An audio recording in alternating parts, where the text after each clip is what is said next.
আপনাদের সকলের প্রতি আমার শুভেচ্ছা সালাম জানাই। আসসালামু আলাইকুম। এর আগেও আমি এই নন এমপিও শিক্ষকদের দাবির সাথে একাত্মতা প্রকাশ করেছি। এটা দুঃখের বিষয় যে আপনাদের এখনো আন্দোলন করতে হচ্ছে, রাস্তায় থাকতে হচ্ছে।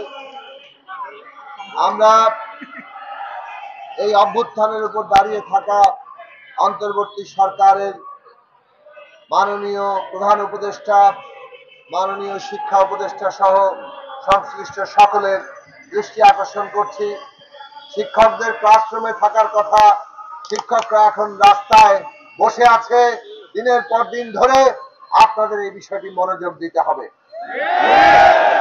আপনারা তাদের কথা শুনুন এবং তাদের সমস্যার সমাধান করুন। শিক্ষা যদি আমরা ঠিক করতে না পারি, তাহলে এই যে আমরা আমাদের রাষ্ট্র, গণতান্ত্রিক ব্যবস্থা, আমাদের জাতি পুনর্গঠন করতে চাচ্ছি, সেটা ঠিক মতো আমরা করতে পারবো না। আমরা ইতিমধ্যে রাজনৈতিক দলগুলো থেকে দাবি তুলেছি, আমরা আমাদের কর্মসূচি দিয়েছি। আমরা যদি সরকার গঠন করি, তাহলে জিডিপির 6 ভাগ আমরা শিক্ষা খাতে বরাদ্দ করব। শিক্ষা রাষ্ট্রের খাতে হতে হবে। বিশেষভাবে প্রাথমিক শিক্ষা, মাধ্যমিক শিক্ষাকে পুরোপুরি রাষ্ট্রের খাতে নিয়ে আসতে হবে। আমাদের দেশের সকল শিশুরা তারা যাতে 12 ক্লাস পর্যন্ত লেখাপড়া করতে পারে, সেই দায়িত্ব রাষ্ট্রকেই নিতে হবে। এবং এই যে যতগুলো স্কুল গড়ে উঠেছে বেসরকারি ভাবে, যারা এখন এমপিও ভুক্তির দাবি করছেন, যাতে অর্থাৎ অন্তত বেতনের 90 ভাগ যাতে সরকার দেয়। আজকে দিনের পর দিন, বছরের পর বছর ধরে শিক্ষকরা বেতন পান না, অথচ এই সমস্ত স্কুলগুলোতে এই শিক্ষকদের অধীনেই শিক্ষার্থীরা লেখাপড়া করছে। ফলে আমাদের দেশের বিরাট একটা অংশের শিক্ষার্থীরা, তাদের শিক্ষা জীবন কি ভয়ঙ্কর অবস্থার মধ্যে আছে।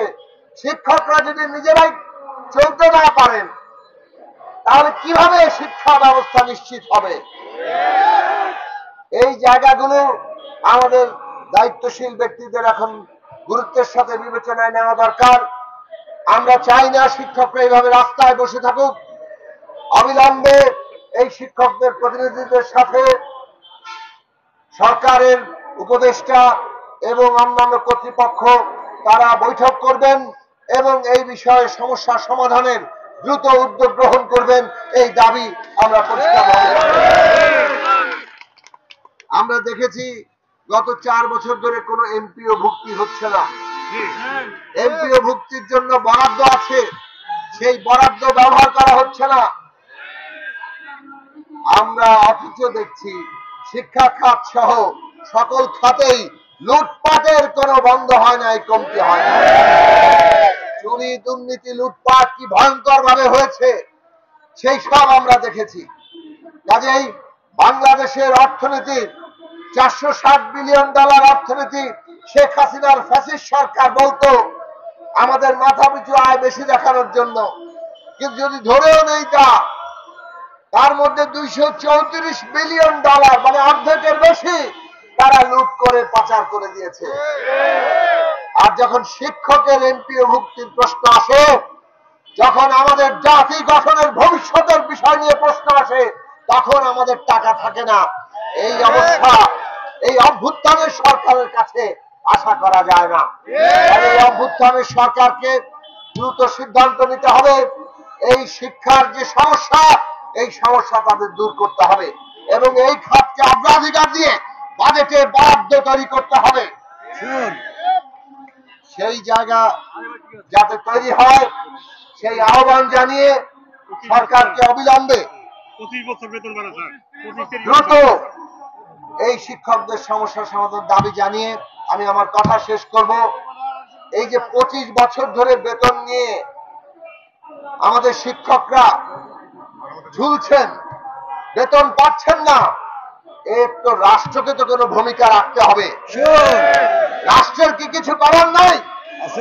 সেই জায়গাটা আমাদের দেখতে হবে। কাজেই আপনাদের আন্দোলন সফল হবে এবং আমরা এই শিক্ষা খাতে শিক্ষকরা যাতে তাদের মর্যাদা নিয়ে থাকতে পারেন সেই ব্যবস্থা আমরা ভবিষ্যতে নিশ্চিত করব। জনগণকে ঐক্যবদ্ধ হতে বলেন। বাংলাদেশ বদলে যাওয়া মানে শিক্ষা খাত বদলানো। বদলানো কেবল মুখের কথা নয়, যদি সত্যিকার অর্থে বাংলাদেশ বদলাতে হয় তাহলে শিক্ষা ব্যবস্থা বদলাতে হবে। শিক্ষকদের এই যে অসহায় অবস্থা, এই অবস্থা বদলাতে হবে। শিক্ষকদেরকে মর্যাদার জায়গায় প্রতিষ্ঠা করতে হবে। তাদের জন্য স্বতন্ত্র বেতন স্কেল নির্ধারণ করতে হবে এবং সেইটা করে পুরো শিক্ষা ব্যবস্থার বদল ঘটিয়ে সত্যিকার বদল আনতে হবে। তার জন্য ঐক্যবদ্ধ হন। সারা দেশের মানুষকে ঐক্যবদ্ধ করতে আপনারা সহায়তা করুন। আপনাদের সবাইকে ধন্যবাদ। আপনাদের দাবির সাথে আমরা একাত্মতা প্রকাশ করি।